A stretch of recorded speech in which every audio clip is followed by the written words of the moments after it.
बरसात का मौसम था। गांव के ऊपर काले बादल छाए हुए थे।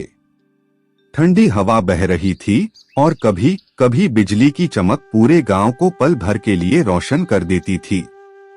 मिट्टी की सोंधी सोंधी खुशबू वातावरण में फैली हुई थी।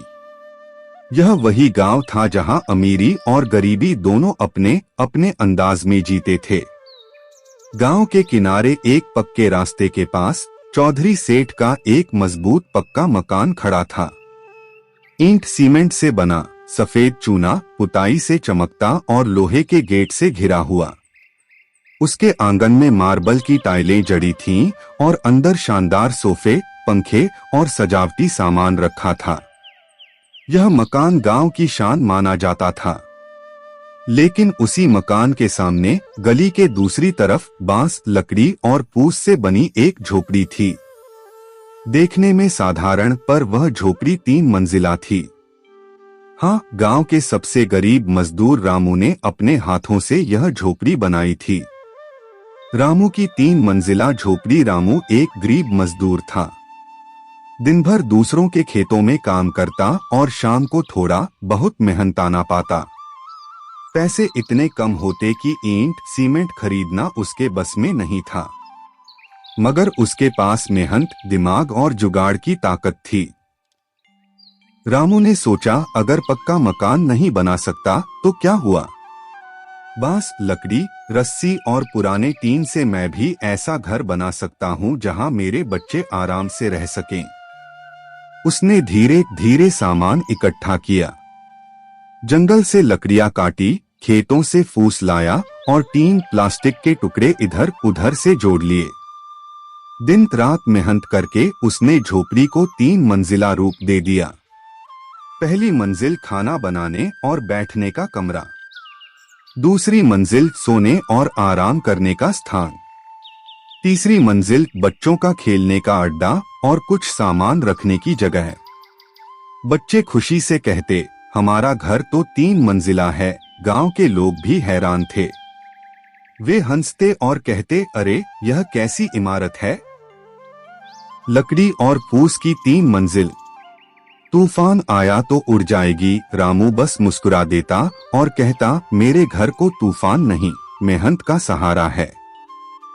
देखना, टिकेगा जरूर। अमीर चौधरी का पक्का मकान दूसरी ओर चौधरी सेठ था।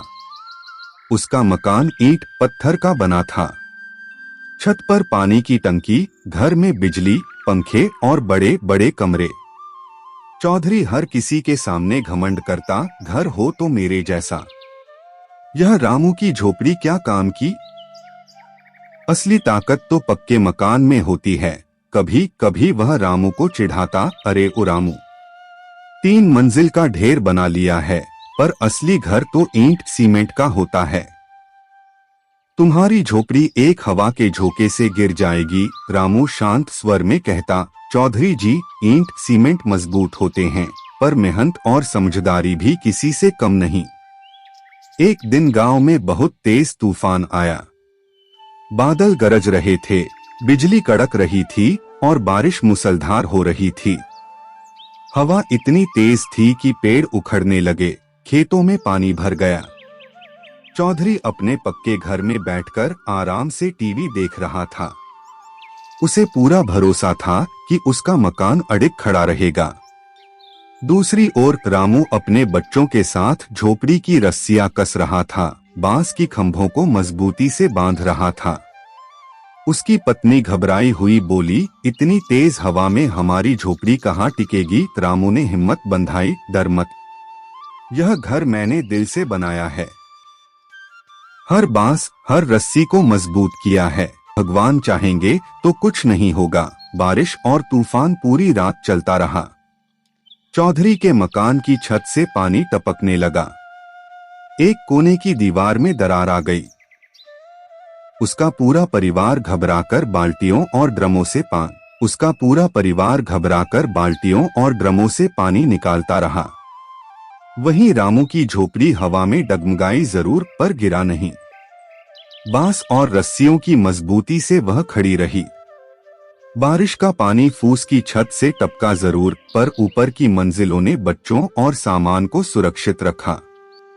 सुबह जब सूरज निकला तो गांव वालों ने देखा चौधरी के पक्के मकान की दीवारें गीली और टूटी हुई थीं, लेकिन रामू की 3 मंजिला झोपड़ी अब भी सीधी खड़ी थी। गांव वाले आश्चर्य से बोले, वाह रामू, तेरी झोपड़ी तो सच में कमाल की है।